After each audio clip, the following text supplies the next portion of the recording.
You know, no one really prepares you for that moment when the morning light creeps across your living room floor and you realize, quietly, suddenly, and with a weight that takes a while to name, that it's just you now.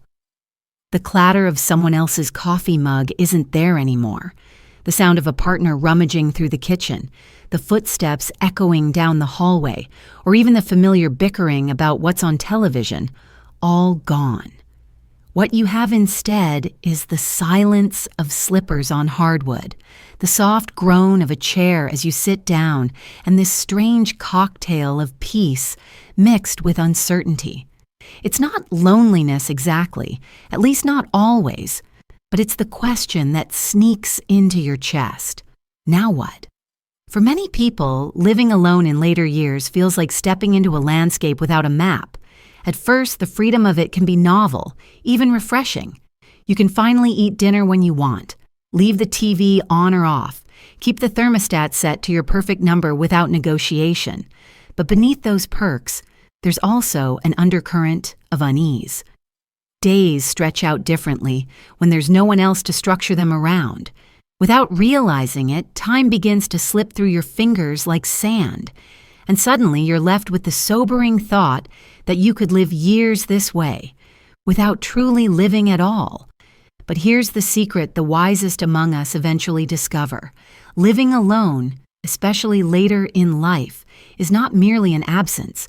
It's not just the aftermath of children moving out or the loss of a partner. It's not the space left behind once the noise quiets. It's a chapter in its own right. One with the potential to be more powerful, more transformative, and more deeply satisfying than many would expect. The people who flourish in this season of life are not necessarily the luckiest, the healthiest, or the wealthiest. They're the ones who make a series of small but intentional choices that transform an empty-feeling house into a place of momentum, a string of disconnected days into a meaningful rhythm, and a solitary routine into a deeply connected way of being. And that's what I want to talk about here. The 10 essential truths, habits, and emotional tools that seniors who thrive while living alone have figured out. These aren't the surface-level tips you find on a flyer at the doctor's office or in a cheery magazine article about keeping busy.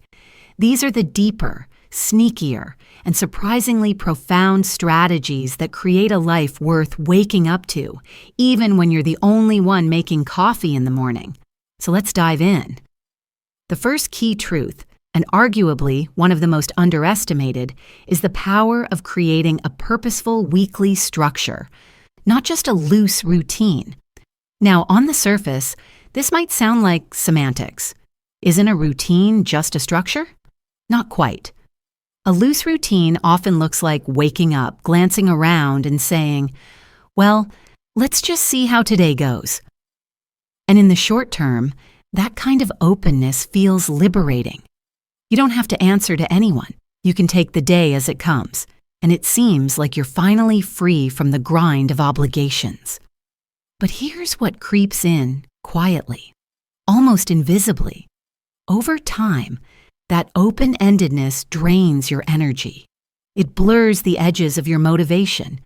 Days start to blend together in ways that are difficult to even recall. Did you go out on Tuesday, or was that last week? Was that doctor's appointment this Monday or the one before? Even the smallest decisions, whether you should take a walk, call a friend, or cook a proper meal, begin to feel heavier, like dragging your feet through wet sand. Seniors who thrive alone have found a different approach. They don't aim to be busy just for the sake of it, filling every minute with tasks to avoid stillness. Instead, they create a weekly structure that gives their days shape and meaning. It's not about hustle. It's about anchor points. It's about waking up and knowing that Monday has a personality, that Wednesday carries a rhythm, that Sunday has a sacredness of its own. This gives life contour. It stops time from flattening into a blur and transforms it into a series of intentional beats. Take George, a 74-year-old widower, as an example. After his wife passed, he described his days as an endless fog. Nothing marked the passage of time. He said it was like being stuck in a hallway without doors. Then, with his son's encouragement, he created what he called his living calendar. Mondays became reset days, laundry, bills, tidying the house. Tuesdays were for connecting with friends, including a standing online Scrabble match with his granddaughter. Wednesdays meant volunteering at the local animal shelter. Was every moment thrilling? Of course not. But that wasn't the goal. The goal was to weave his life back into a rhythm that gave him purpose and reminded him, day after day, that he was steering the ship instead of drifting with the current. What matters isn't how many commitments you have, but that you have consistency tied to intention. Seniors who design their weeks this way often describe a profound shift. Instead of feeling like time is passing them by, they feel like they're actively living inside of it. It's the difference between watching the calendar pages fall off and writing something meaningful on each one. And once that foundation is in place, the next piece of the puzzle becomes clear: connection. Here's the second essential: a reliable, low-friction social lifeline that doesn't require constant effort or chasing. When you live alone, the tricky part about loneliness isn't always the lack of people in your life. Many older adults still have children, friends, or neighbors nearby. The heavier weight comes from feeling like you're always the one reaching out, always the one texting first, always the one waiting by the phone for a call that doesn't come. That emotional asymmetry can wear on you. It can make connection feel like another chore on the to-do list, and when your energy dips, it's easier to stop trying altogether. That's why thriving seniors often describe the relief of having at least one relationship or group in their life that functions like clockwork. No stress, no scheduling battles, no performance. It's just there. Think of it as a relationship that runs on rails. Maybe it's a weekly phone call with a nephew every Saturday morning while he drinks his coffee. Maybe it's a neighbor who knocks on your door at 4 o'clock every other day just to chat for 5 minutes. Maybe it's a support group on Zoom that meets every Thursday evening, rain or shine. The magic lies in its predictability. You don't have to decide whether or not to reach out, and you don't have to summon the energy to be charming or on. The connection happens regardless. For Helen, a 71-year-old widow, this became what she calls her Tuesday night anchor. Every Tuesday, she and 2 lifelong friends, also widows, hop on FaceTime. Some weeks they share old memories. Other weeks they trade television recommendations or talk about nothing in particular. But for Helen, that one guaranteed hour is enough to remind her that she belongs to a web of laughter, care, and shared history. She doesn't have to earn it. She doesn't have to initiate it. It just exists. And that predictability becomes what I like to call an emotional seatbelt. On days when the world feels unsteady, when grief or fatigue or simple boredom presses in, that connection steadies you before you spin too far into isolation. The third element thriving seniors cultivate is a home setup designed not just for comfort, but for momentum. Now, this one surprises people because most advice about aging in place is all about comfort. Soft chairs, good lighting, furniture that's easy to navigate. Of course, those things are important, but comfort alone can become its own kind of trap. The truth is that too much comfort makes it easier to sink deeper into stillness, which slowly erodes both body and spirit. What the most resilient people do instead is design their living spaces in a way that nudges them toward motion, engagement, and curiosity, without them even realizing it. Consider Patrick, a 78-year-old retired engineer who one day noticed that he was spending almost his entire afternoon parked in his recliner. The TV hummed in the background, and unless he needed to use the bathroom or grab something from the kitchen, he barely moved. It wasn't that he lacked motivation, he just wasn't being invited to move. So he changed his environment. He moved his reading chair next to the sunniest window in the house, created a little music corner with his keyboard and records, placed resistance bands by the door where he would see them, and cleared clutter from the counters so cooking felt less daunting. Within weeks, his behavior changed without any heroic effort. He found himself stretching while waiting for the kettle to boil, flipping through sheet music in the afternoons, and reading in the glow of natural light instead of sinking into the same worn recliner. His home became a partner in motion instead of a trap for stillness. When your environment is arranged to encourage micro movements and micro engagements, momentum builds naturally. Maybe your morning tea station is set up where the light streams in, drawing you out of bed. Maybe you place a half-finished puzzle on the dining table, tempting you to sit down just for 5 minutes, which often turns into 15 or 30. Maybe you leave your journal or sketchbook open on the coffee table, so it beckons you each time you pass. These aren't grand gestures. They're subtle cues that say, let's do something, instead of, just sit back down. A thriving solo life isn't powered by bursts of motivation. It's powered by a space that whispers encouragement at every turn. And yet, no matter how well you set up your home or structure your week, there will be days when emotional storms roll in, uninvited and fierce. That's where the fourth essential comes in, a personal mental resilience toolkit, something far more substantial than a list of positivity quotes. Let's be honest, being told to stay positive when you're in the throes of grief, anxiety, or deep loneliness is not only unhelpful, it's almost insulting. Resilience isn't about plastering a smile on your face or denying the reality of pain. It's about creating a set of rituals, practices, and resources that you can reach for when the waves hit. It's about knowing that you have a lifeboat ready, not just vague encouragement to think happy thoughts. Jim, a widower in his 70s who struggled with bouts of depression, created what he calls his 3-step rescue mission. When he feels himself slipping, he follows it without negotiation. First, he takes a short walk around the block, no matter the weather. Second, he writes one raw, unfiltered page in his journal. No edits, no worrying about grammar or sense-making, just a direct outlet for his feelings. Third, he listens to a voice message his son recorded for him after a surgery, one that simply says, "I'm proud of you, Dad." These 3 steps don't erase the pain, but they help Jim find his footing again. That's resilience. It's not a denial of suffering. It's a practical way to keep moving through it. Others build resilience corners in their homes, a specific chair with a soft blanket, calming music queued up on a speaker, a notebook filled with reminders written in stronger moments, or a favorite book of poetry or scripture that grounds them. These little toolkits function like emotional first aid.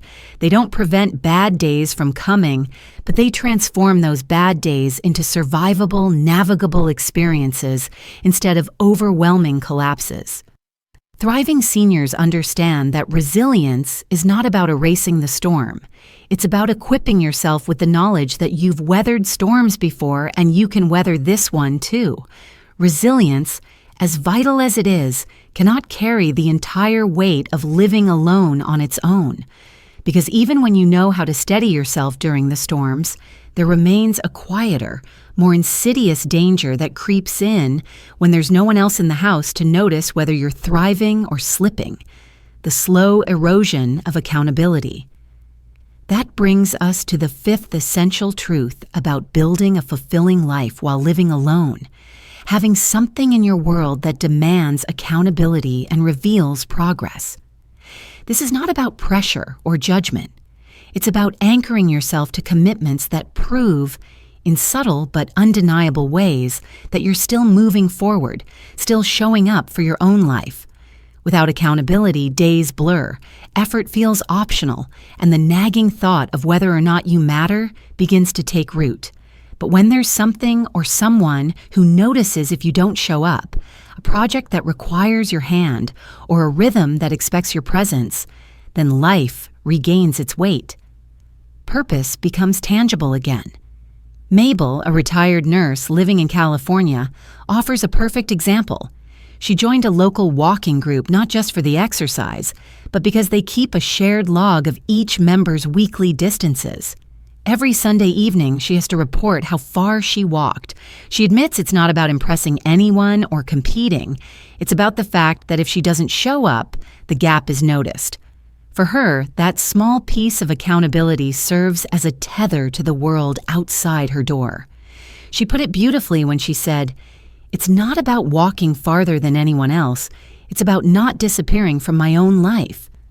That sense that her presence mattered, that she was counted on, gave her a reason to lace up her shoes on days when curling under the blanket sounded easier. Another example is Tom, who decided to digitize his late wife's photo albums. It wasn't just a personal project. He turned it into a shared ritual with his children and grandchildren by sending them one scanned photograph every Friday with the story behind it. By creating that rhythm, his family began asking him midweek, "What's this Friday's memory?" Suddenly, Tom had both a deadline and a sense of relevance. He wasn't just a man living alone with dusty photo albums. He was the keeper and storyteller of family history, someone whose contribution was anticipated with excitement. This principle of accountability can take countless forms. For some, it's a hobby tied to visible progress, like knitting a blanket row by row, or tending a small garden where new growth proves your effort is alive. For others, it might be as simple as maintaining a habit tracker on the refrigerator or updating a language learning app that congratulates you on a streak. It doesn't need to be monumental. What matters is that it's trackable, observable, and ideally witnessed by someone else, even if it's just one person. This quiet form of accountability restores dignity. It transforms your daily efforts from whispers into declarations. It reminds you that even in solitude, your actions ripple outward, carrying meaning beyond your own four walls. But as anyone who's ever fumbled with a smartphone or cursed at a stubborn password knows, the modern world adds another layer of challenge: technology. That brings us to the sixth essential: building a tech system that empowers you instead of frustrating you. Technology can either feel like an open door to connection, independence, and convenience, or it can feel like you've been dropped in the middle of a foreign country without a map. Many older adults throw up their hands after one bad experience, declaring, "It's not for me." But those who thrive take a different approach. They don't try to master every gadget or chase every trend. Instead, they curate a simple, tailored system that solves real problems in their lives and learn just enough to use it comfortably. In other words, they make technology serve them, not the other way around. Take Ella, an 80-year-old woman living in a rural town far from medical centers and grocery stores. Driving into the city became exhausting, so her granddaughter set up a tablet with only 4 icons on the home screen: one for her doctor's telehealth app, one for grocery delivery, one for video calls, and one for the digital library. That's it. She doesn't doom scroll or chase updates she doesn't care about. She uses her device with precision to access care, to get food, to connect with loved ones, and to keep her mind active through reading. She even uses a voice assistant to remind her of medications, plant watering, and trash day. The key here isn't tech for tech's sake. It's thoughtful, pared-down tech that makes her life smoother, not more cluttered. And when something breaks, she has her granddaughter as her designated tech buddy, someone she can call without shame or embarrassment. That last piece is critical. Having a trusted go-to person, whether a family member, neighbor, or even a paid helper, can make all the difference in preventing frustration from snowballing into avoidance. The truth is, technology today can fill many of the gaps that might otherwise force someone to rely entirely on others. Fall detectors and home cameras can provide safety. Video calls and group chats bridge distance with connection. Medication reminders and step counters help with health. Grocery delivery and voice-controlled lists reduce physical strain. But the only way this works is if the system is personalized. Thriving seniors understand that it's not about learning everything, but about learning the few things that keep them independent. In that sense, technology becomes not a burden, but a quiet assistant. Always available, always reliable, and never impatient. Of course, all the apps and devices in the world won't matter if you don't maintain the vessel you live in, your body. That brings us to the 7th pillar of thriving alone, a baseline of physical health that is simply non-negotiable. When you live with someone else, often they notice the subtle changes first. They'll ask why you're limping, why you're not eating, or whether you've been unusually tired. But when you're alone, you become your own observer, your own monitor, and sometimes your only advocate. That means you can't afford to leave health to chance. Thriving seniors don't obsess over perfection. They don't chase impossible standards. But they do commit to a baseline of care that they never compromise on. Dolores, a 77-year-old woman in Arizona, has a strikingly simple system. She keeps a large, handwritten calendar in her kitchen with 3 things she tracks every day: how many steps she took, how much water she drank, and what she ate. No expensive smartwatch, no complex diet plan, just visible accountability. Seeing those entries each day keeps her grounded in her body, and it works because it's tangible and consistent. Many others use variations of this idea, whether it's scheduling daily movement, refusing to skip regular checkups, or sticking to a rule of balanced meals rather than defaulting to tea and toast for dinner 3 nights in a row. What unites them is a sacred agreement with themselves.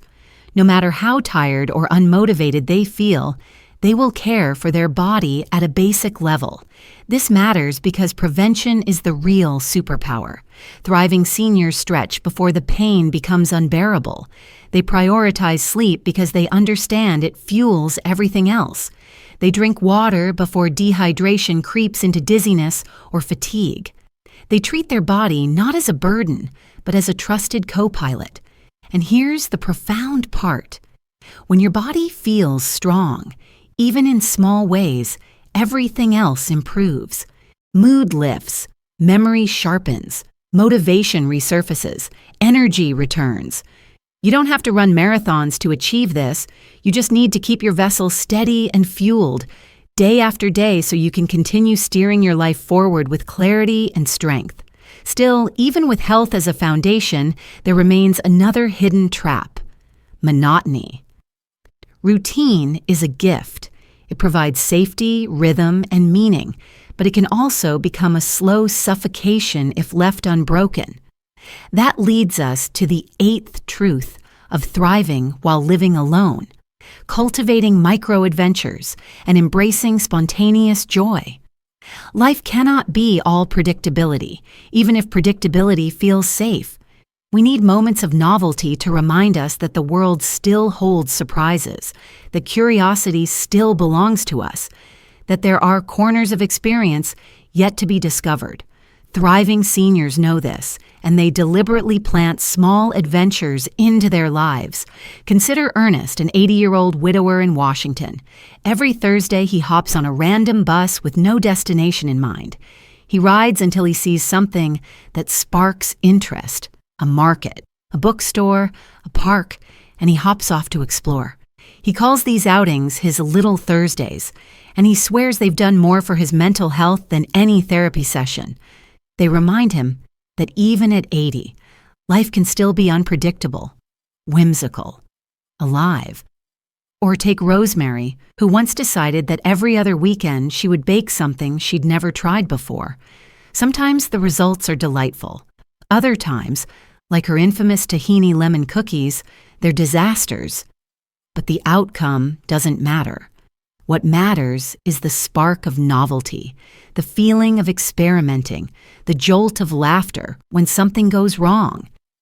Micro-adventures can be as small as walking a new street, trying a cuisine you've never tasted, or saying yes to an invitation you'd usually decline. The point is not the scale, but the interruption of monotony. These little acts of spontaneity keep the spirit nimble.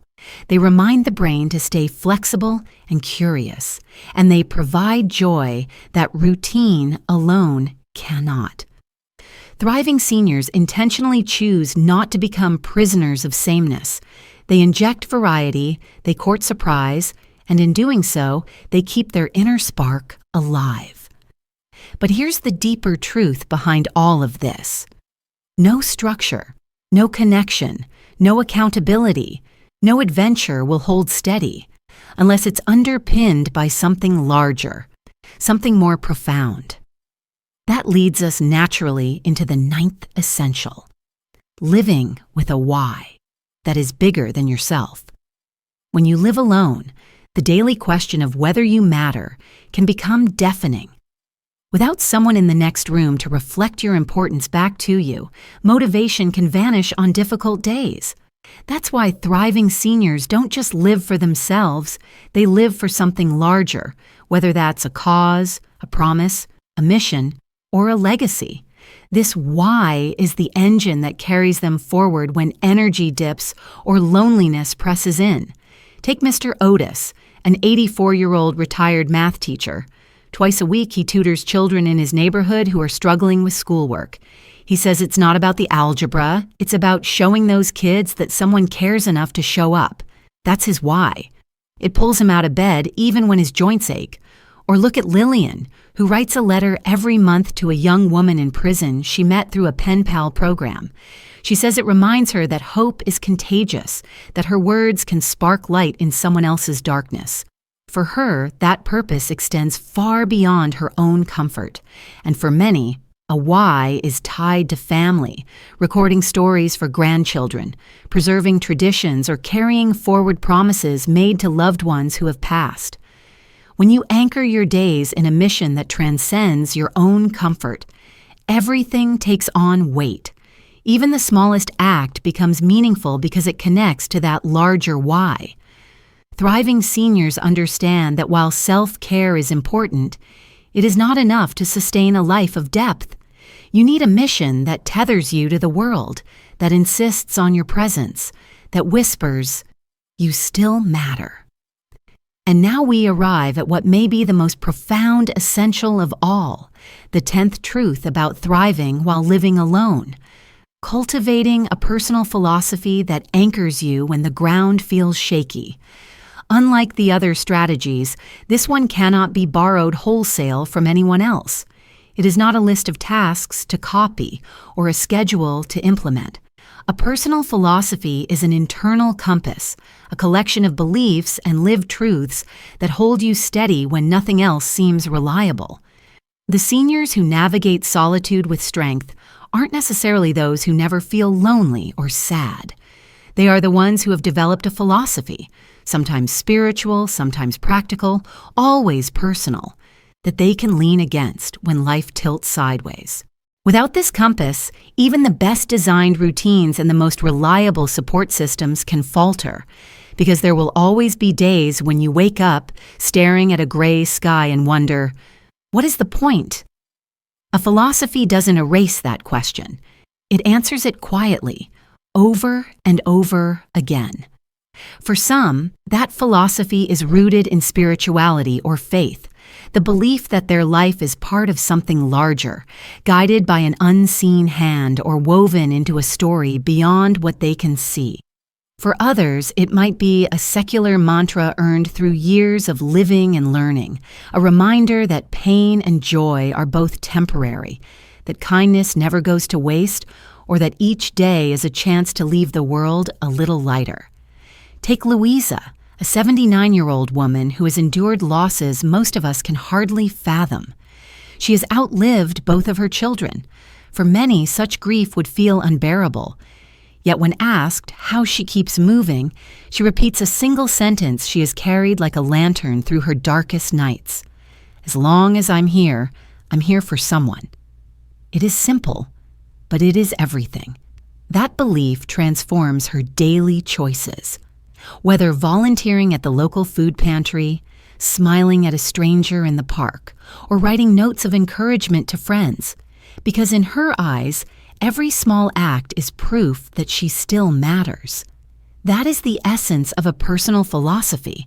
It gives meaning to the smallest gestures and courage in the hardest storms. And the beauty is, it doesn't need to be lofty or eloquent.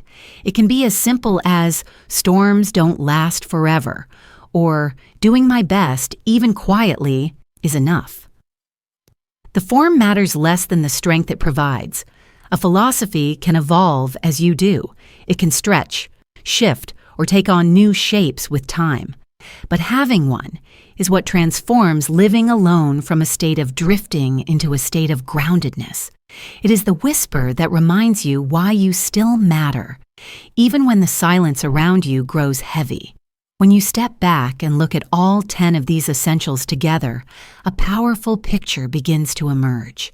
Living alone later in life isn't meant to be a leftover chapter, a pale afterimage of what once was, or the quiet waiting room before the end.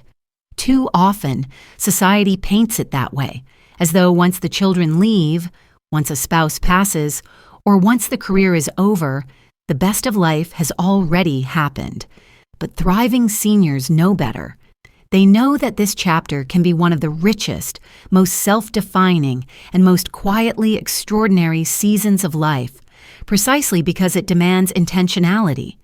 It demands that you build, not drift, that you choose, not settle, that you lean into curiosity, connection, and resilience instead of surrendering to monotony or despair. Think about it. When you weave together the structure of a purposeful week with the stability of reliable social lifelines, when you arrange your home to encourage movement and creativity instead of lulling you into stillness, when you carry a resilience toolkit for the storms and hold yourself accountable to progress, you begin to transform the texture of your days. Add to that the empowerment of simple, user-friendly technology, the baseline commitment to your body's health, the spark of micro-adventures, and the fire of a bigger why that pulls you forward, and suddenly solitude shifts. It ceases to be a void you fall into and becomes a canvas you paint on. And when all of that is rooted in the soil of a personal philosophy, you don't just survive living alone, you thrive in it. You rise from it. You carry it with dignity and purpose. Of course, thriving doesn't mean perfection. There will still be days when the grief of absence strikes without warning, when energy dips, when the silence feels less like peace and more like a weight pressing down. That is normal. That is human. But the seniors who flourish understand that bad days are not failures. They are simply weather, and weather passes. What matters is having tools, rhythms, and beliefs sturdy enough to help you endure the rain until the sun returns. Thriving is not about erasing the storms. It's about making sure you're never stranded without shelter. And here's the part that often goes unsaid. You don't need extraordinary resources to do any of this. You don't need wealth, perfect health, or endless energy.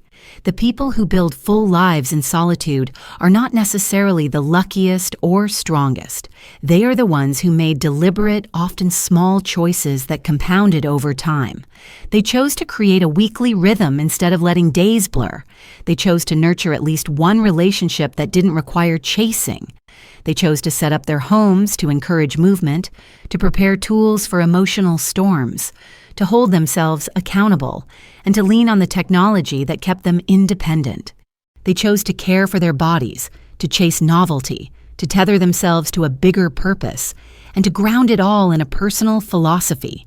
None of those choices requires perfection. They only require persistence, creativity, and a refusal to let solitude define them as invisible. So if you are listening to this and you find yourself in a quiet house, perhaps for the first time in decades, or perhaps for many years now, know this: you are not done, not even close. This chapter is not a footnote or an afterthought. It is yours to claim, to shape, to inhabit fully. You can choose to let it drift into sameness and silence, or you can decide, one stubborn day at a time, to build it into something that nourishes you. Every story shared here, from George's living calendar to Helen's Tuesday night anchor, from Patrick's music corner to Jim's resilience routine, from Mabel's walking group to Tom's photo project, from Ella's simplified tech setup to Dolores's handwritten health calendar, from Ernest's little Thursdays to Rosemary's disastrous but joyful baking experiments, from Otis's tutoring sessions to Lillian's prison letters, and from Louisa's grounding belief to countless unnamed others. All of them prove one thing: thriving alone is possible, More than possible, it's beautiful. And perhaps that's the most hopeful truth of all. You may not have chosen this season of life. Circumstances may have pushed you into it. But you do get to choose what you do with it. You can choose to design days with meaning, to cultivate relationships that steady you, to let your home and your habits pull you toward movement, to equip yourself with tools for resilience, to embrace accountability and progress, to use technology in empowering ways, to protect your health, to sprinkle joy and adventure into your weeks, to live for something larger than yourself, and to anchor it all in a philosophy that keeps you grounded. Do that and you will discover that solitude does not have to be empty. It can be rich, vibrant, and deeply, stubbornly alive. So let me leave you with this. If you found yourself nodding along, if something in these truths resonated with you, consider it a nudge, a reminder that you still have chapters left to write. Maybe it's as small as designating Monday as your reset day. Maybe it's scheduling a weekly call with a loved one, or moving your favorite chair into the sunlight, or writing down your own 3-step rescue mission for hard days. Maybe it's deciding to try a new recipe this weekend, or signing up for that class you've been curious about.